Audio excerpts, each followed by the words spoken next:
Hi students, good evening. कैसे हैं आप? आशा करते सब अच्छे ही होंगे।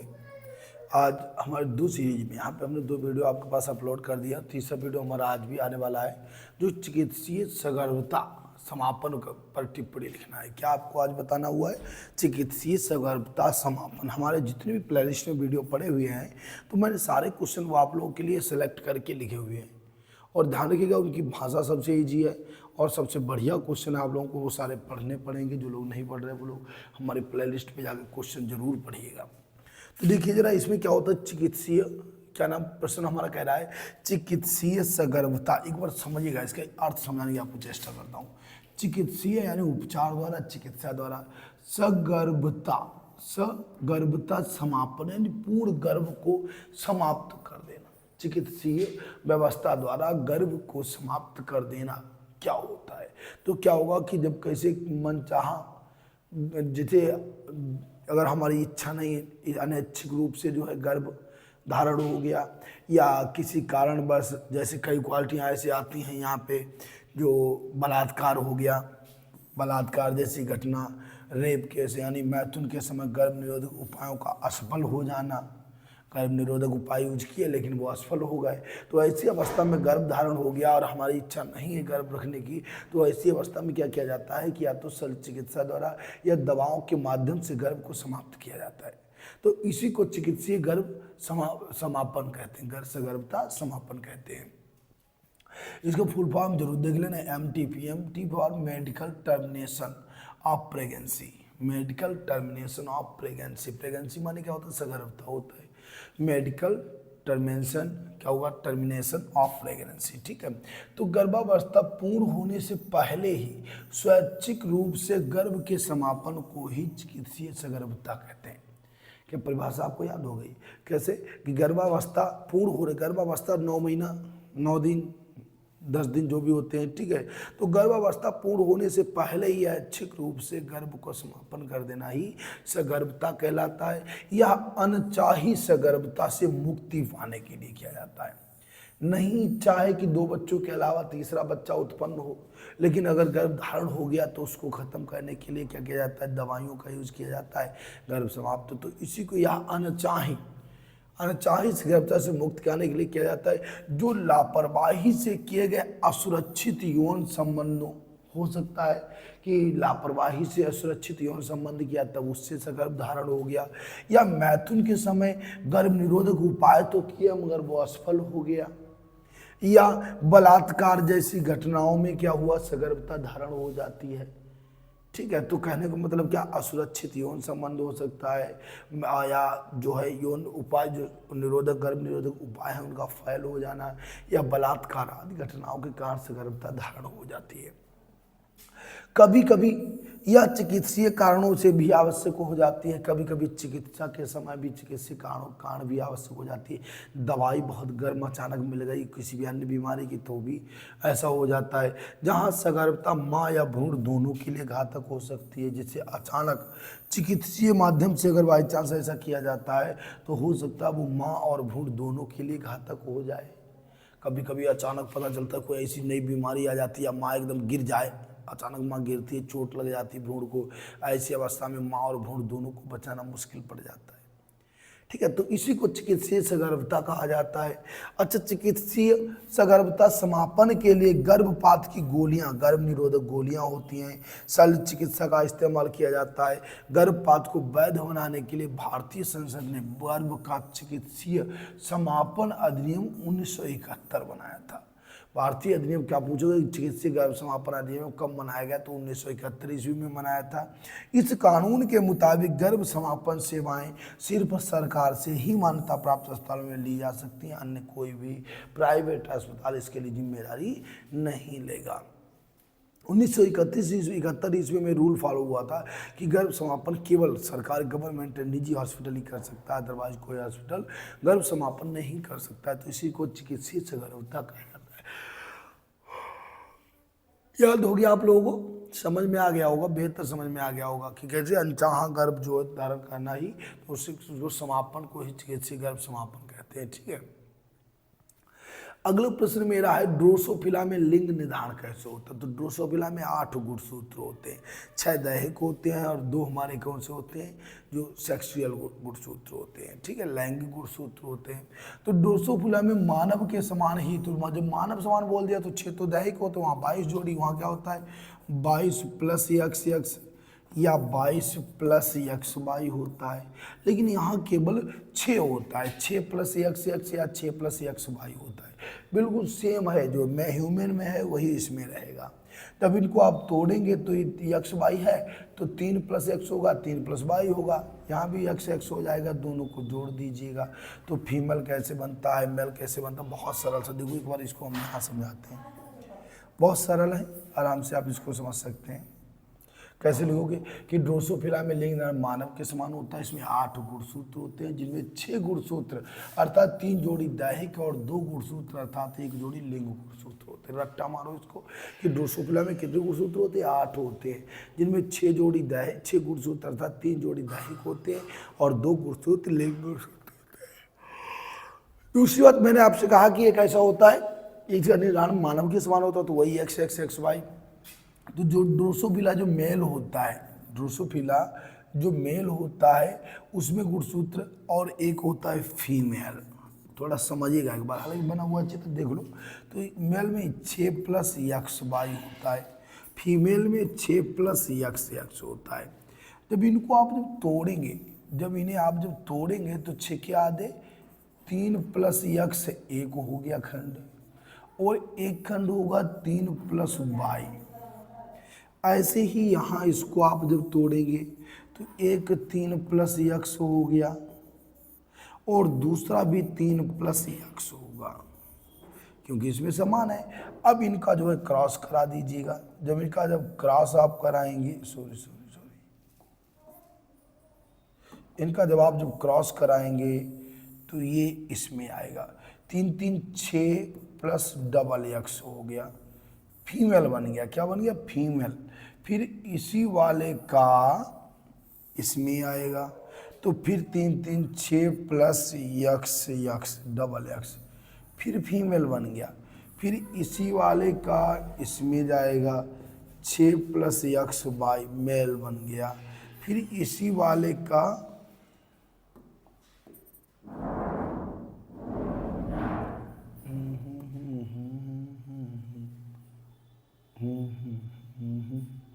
हाँ, तो फिर क्या होगा, फिर इसी वाले का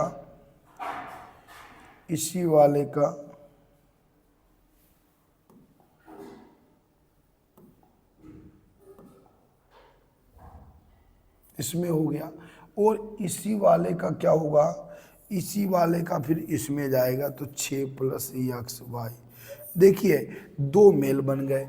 मेल कितने बने हुए हैं, मेल भी 2 बने। ये देखो ए भी मेल हो गया, ए भी मेल हो गया, ए फीमेल हो गया, ए भी फीमेल हो गया। तो ये होता है इसका ड्रोसोफिला का लिंग निर्धारण। बहुत आसान सा, देखो वहाँ भी समझ में आ रहा होगा, नहीं तो आप यहाँ से देख सकते हैं। इसमें क्या लिखेंगे, मानव समान लिंग निर्धारण होता है, और इसमें गुणसूत्र 8 होते हैं, जिसमें 6 गुणसूत्र दैहिक होते हैं, 3 जोड़ी, और 2 गुणसूत्र अर्थात 1 जोड़ी जो होते हैं लिंग गुणसूत्र होते हैं। नर ड्रोसोफिला में 6 + xy और मादा ड्रोसोफिला में 6 + x गुणसूत्र होते हैं। नर शुक्राणु में 3 + x 3 + y का जोड़ा बनता है, जबकि मादा में दोनों 3 + x प्रकार के गुणसूत्र बनते हैं। ये ड्रोसोफिला का लिंग निर्धारण होता है। अच्छा, ड्रोसोफिला आप अभी सारे कई लोग तो समझते ही नहीं होंगे कि ड्रोसोफिला है क्या, तो मैं आपको चित्र के माध्यम से समझा देता हूँ। ड्रोसोफिला एक मक्खी होती है। ड्रोसोफिला क्या है, एक लाल आंखों वाली मक्खी होती है, ये ड्रोसोफिला है। थोड़ा देखिएगा, ये ड्रोसोफिला जो होती है लाल आंखों वाली बड़ी सी मक्खी, आपने देखा होगा, ये सूंडी उत्पन्न करती है, बहुत सारी सूंडी उत्पन्न करती है मक्खी। देखो इसको मामन कुछ बोला जाता है देहाती भाषा में। ये होती है ड्रोसोफिला। इतनी बड़ी मक्खी जो होती है ये ड्रोसोफिला होती है।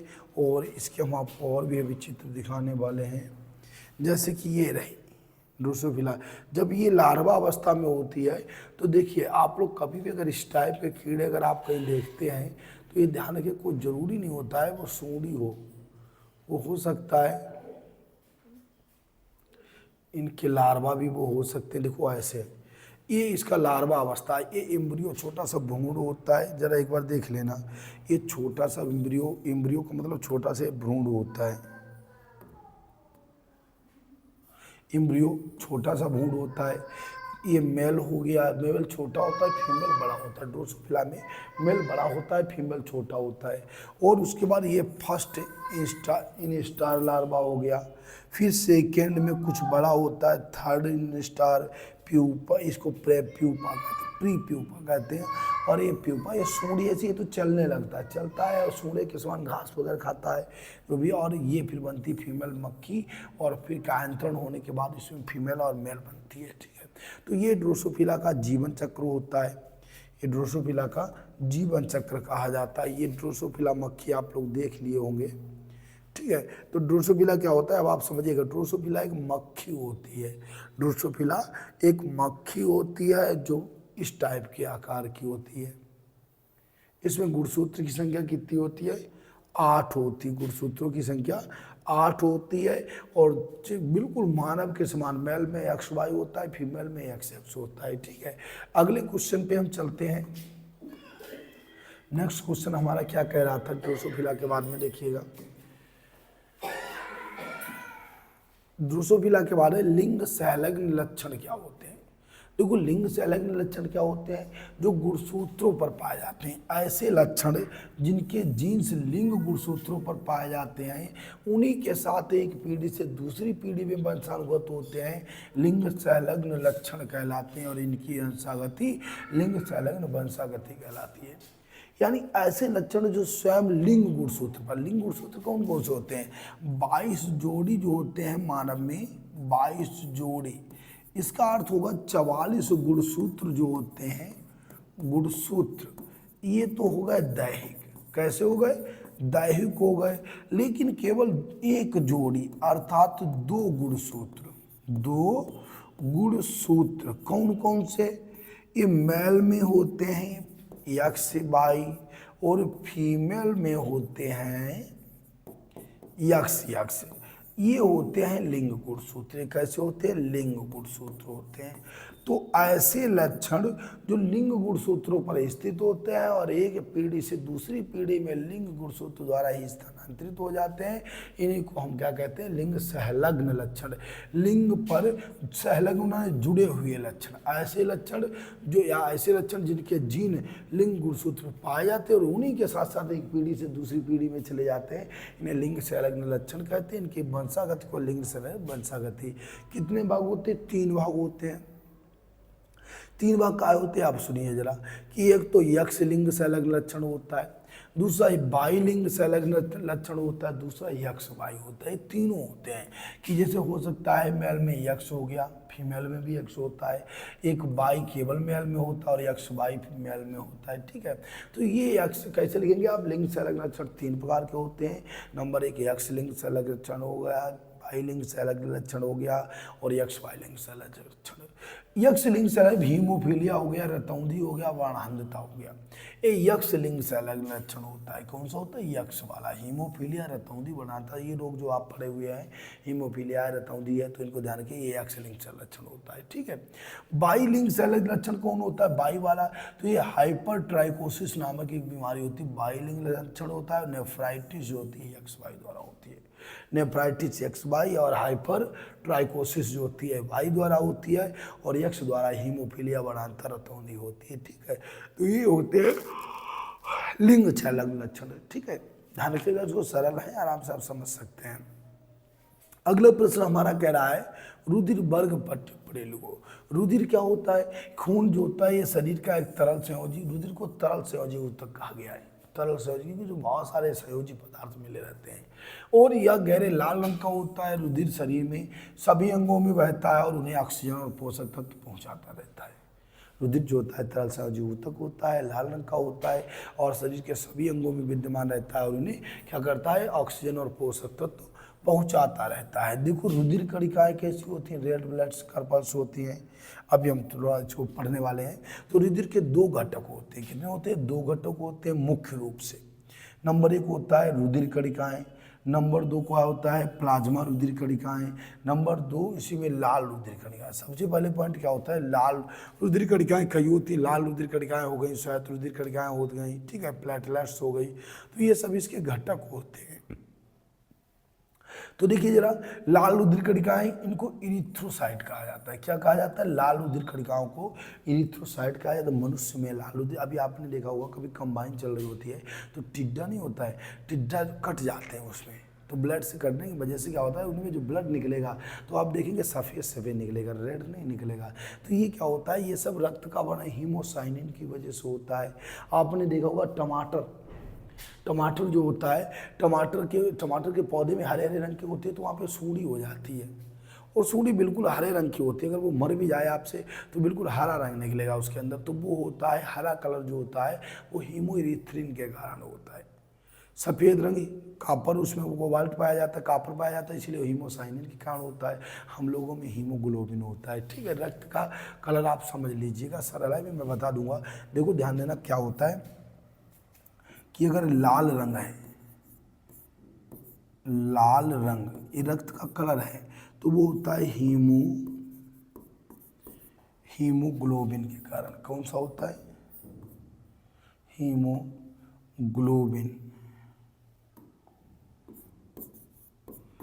ग्लोबिन के कारण। उसके बाद आता है हरा रंग, टमाटर वगैरह इनके पौधों पे जो कीड़े होते हैं, ये होता है इरिथ्रिन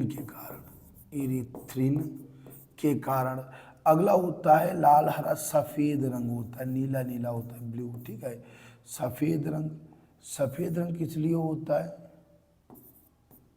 सफ़ेद रंग जो होता है ये हीमोसाइनिन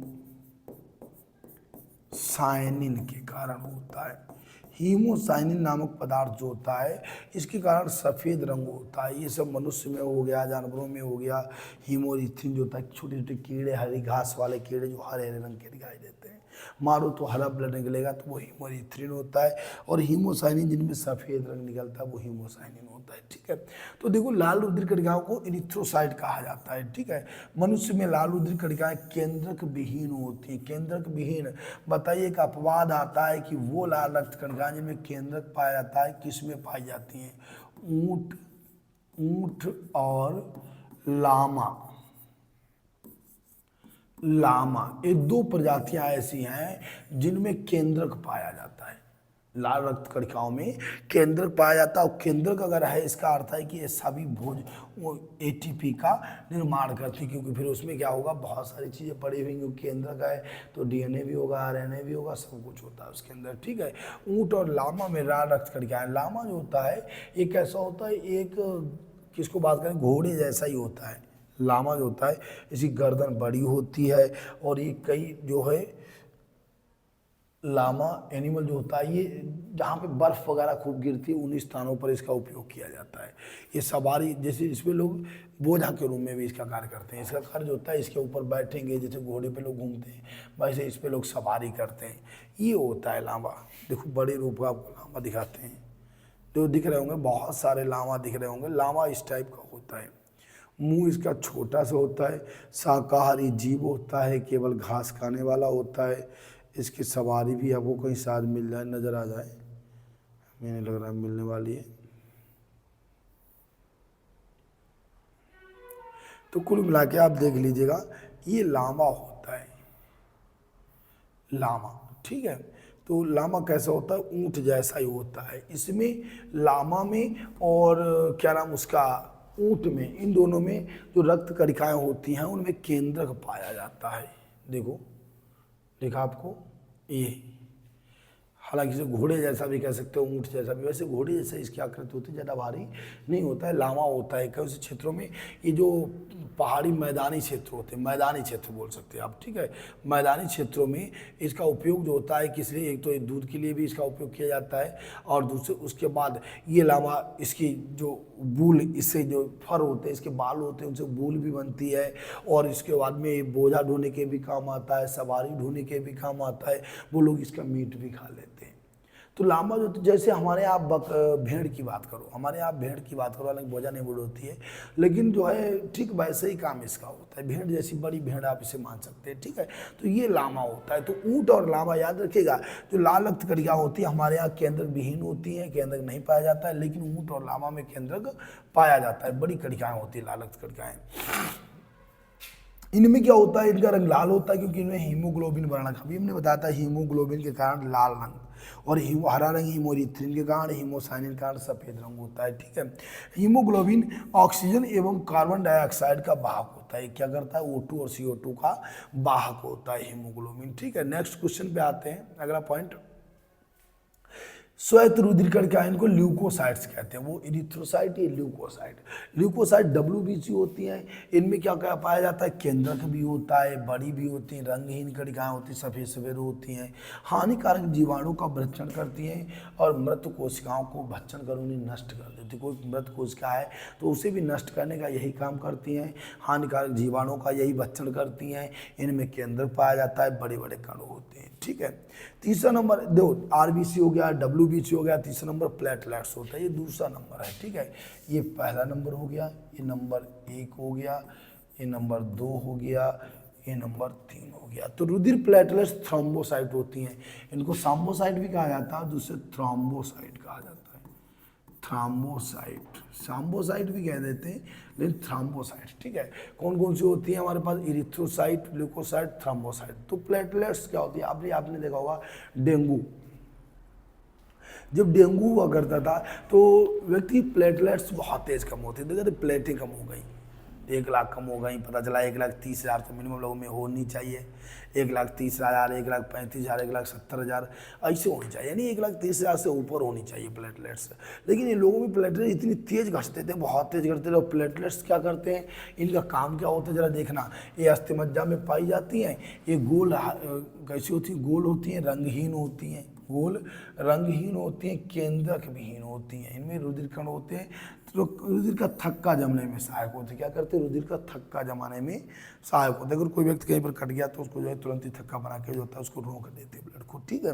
तो ये जो होती है उनमें रुधिर प्लेटलेट्स कम हो रही होती हैं, बहुत तेज प्लेटलेट्स खत्म होती है। डेंगू वायरस जो होता है इन प्लेटलेट्स को खा लेता है, ठीक है। तो ये 3 प्रकार के होते हैं। कौन कौन से रुधिर वर्ग होता है, 3 भागों में बांटा गया है।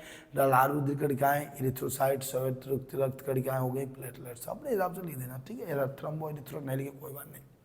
फिर देखिए रुधिर वर्ग के प्रकार है। हालांकि रुधिर वर्ग के 4 प्रकार बताए गए, किसने, कार्ल लैंड-स्टीनर ने। कार्ल लैंड-स्टीनर जो थे उन्होंने रुधिर वर्ग को 4 भागों में बांटा, AB और O। तो देखते हैं जरा आज आगे इसको। हमने बताया कि रुधिर वर्ग के प्रकार क्या होते हैं। तो देखिए जरा, रक्त समूह और रक्तदाता सुयोग्यता के आधार पर रुधिर वर्ग 4 होते हैं। ए जो होता है ये प्रतिजन या एंटीजन कहा जाता है, ये प्रतिरक्षी कहे जाते हैं, ये रक्तदाता समूह होते हैं। इनमें कौन कौन सा कौन किसको रक्त प्रदान कर सकता है उसकी बात की जाती है। तो देखिए जरा, रुधिर वर्ग ए, ये प्रतिजन इधर वाले ही होते हैं। ए में ए प्रतिजन हो गया, बी में बी हो गया, ए बी, ये कौन सा है, ए बी है। ए बी में ए और बी दोनों प्रतिजन होते हैं। अब ओ में तो कोई बचा ही नहीं है, तो ओ में प्रतिजन नहीं होता, प्रतिरक्षी जस्ट अपोजिट चलता है। ए प्रतिजन है तो बी प्रतिरक्षी, बी प्रतिजन है तो ए प्रतिरक्षी, ए बी प्रतिजन कोई नहीं प्रतिरक्षी होगा, और कोई नहीं वाले में ए बी प्रतिरक्षी होगा। जस्ट अपोजिट चलता है। रक्त कौन, ए वाले को ए भी दे सकता है, ओ भी ओ सभी को दे सकता है।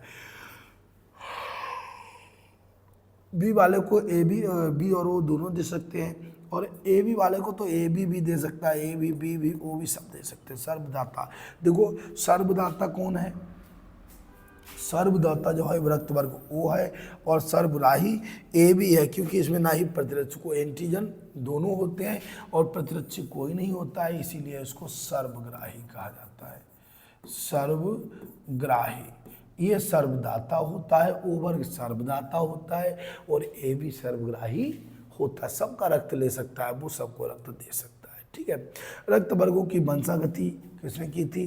तो वंशागत माता पिता से बच्चों को मिलने वाले जीन्स के आधार पर निर्धारित होती है। प्रभाविता, सह प्रभाविता, बहुयुग्म विकल्पी लक्षणों को दर्शाती है। ये सब किस किस से दर्शाती है? प्रभाविता है, सह प्रभाविता हो गया, सहयुग, यानी जो हमारे मेंडल के नियम थे ठीक उन्हीं वर्गों पर इसकी भी वंशागति की जाती है। ठीक है। रुधिर वर्ग की खोज किसने की थी? तो वो कार्ल लैंडस्टीनर थे। अच्छा, फिर उसके बाद में रुधिर वर्ग जो होता है, जब इसको वंशागति की बात आए तो एक टेबल जरूर बना लीजिएगा कि जीन प्रारूप जो, अगर ए की बात हो रही है, रुधिर वर्ग ए की, तो दोनों में ए जीन प्रारूप होता है। बी की बात करेंगे तो ए और आई होता है, sorry sorry sorry sorry sorry, A B में ए और बी होता है, बी में वी और आई होता है, ए में ए और आई होता है, थोड़ा डबल लग गया, मिसप्रिंट हो गया है, और ए में दोनों में केवल आई, आई फॉर ओ होता है, अर्थात कोई भी रक्त वर्ग एक्स्ट्रा नहीं होता है। इसको जीन प्रारूप कहा जाता है। इसका हम चित्र आपको यहाँ से दिखा देते हैं, रुधिर वर्ग की वंशागति। इससे साफ चित्र नहीं आपको दिख रहा होगा। क्या है? रक्त वर्ग की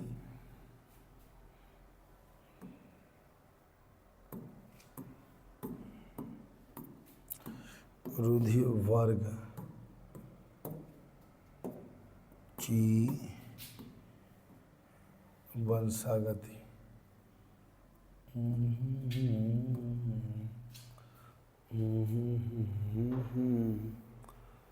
तो रुधिर वर्ग हो ही गया है।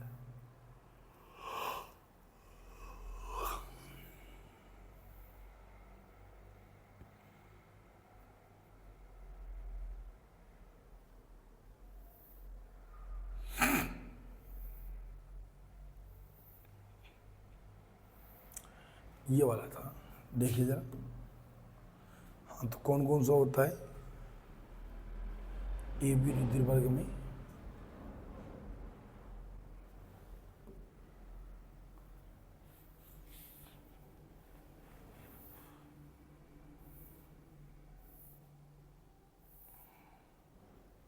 बहुत बढ़िया क्वेश्चन आ गए भाई।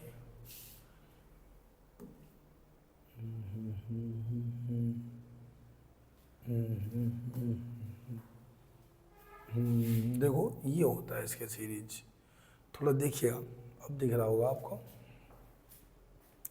यहाँ पे क्या होता है, थोड़ा अब समझिएगा कि जो ए वर्ग होता है, ए वर्ग रुधिर वर्ग ए जो होता है, इसका जीन प्रारूप ए भी हो सकता है, दोनों आई ए हो गया, जीन प्रारूप है, ठीक है। और यहाँ आई ए और आई दोनों हो जाएगा। ऐसे ही बी वाले में दोनों में बी भी होगा, और फिर उसके बाद में आई भी होगा, ये दोनों हो सकते हैं। अब ए बी वाले में क्या होगा? ए और बी दोनों होंगे, लेकिन ओ वाले में ना ए होगा ना बी होगा, कौन होगा? केवल आई होगा दोनों का, ठीक है। ऐसा प्रोसेस होता है जीन प्रारूप का, ठीक है। आपको एक टेबल जरूर बना दीजिएगा, रुधिर वर्ग के वंशागत की बात आए तो ये टेबल जरूर बनाना है। ए वाले में आई ए लिखना और आई लिखना, बी में भी सेम सेम लिख देना, इसमें ए आई लिखना और इसमें दोनों में केवल आई करना, इसमें ए भी कर देना, ठीक है। ये रुधिर वर्ग की वंशागति का जीन प्रारूप का फिगर होता है। बढ़िया इंपॉर्टेंट है, इसको नोट डाउन जरूर कर लीजिएगा, कॉपी पे लिख लीजिएगा। फिर अगले बाद में हम बात करते हैं RH फैक्टर क्या होता है। RH फैक्टर सबसे पहली बात क्या होती है कि जिन जीवों में पाया जाता है, RH फैक्टर एक रुधिर वर्ग होता है। जैसे हमने कहा कि मेरा ब्लड ए पॉजिटिव है भी ए पॉजिटिव, ठीक है, और किसी ने कहा मेरा ब्लड ए निगेटिव है, तो ये पॉजिटिव निगेटिव क्या होता है? ये तो आप समझते हैं, ए होता है, बी होता है, ए बी होता है, ओ निकलता है, ओ पॉजिटिव है, ओ निगेटिव है। ये पॉजिटिव निगेटिव वाला जो फंडा होता है यही RH फैक्टर कहलाता है। जिन जीवों में जब RH फैक्टर पाया जाता है, स्टीनर और बीनर जो दो वैज्ञानिक थे, कौन थे? कार्ल लैंडस्टीनर थे और बीनर थे। दोनों वैज्ञानिक एक बार इन्होंने क्या किया, रक्त समूह की खोज की, तो इन्हें देखा उसमें कुछ कण मौजूद थे। फिर वो दूसरे जीव को उठाया, वहाँ कण वो मौजूद नहीं थे, तो उन्होंने कहा कि कण क्या है, तो उन्होंने उसकी सबसे पहले प्रयोग रीसस नामक बंदर पर किया था। किस पर किया था? रीसस नामक बंदर पर।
कुल मिला के हम अब अगले वीडियो में आपको जो है एक क्वेश्चन कराएंगे।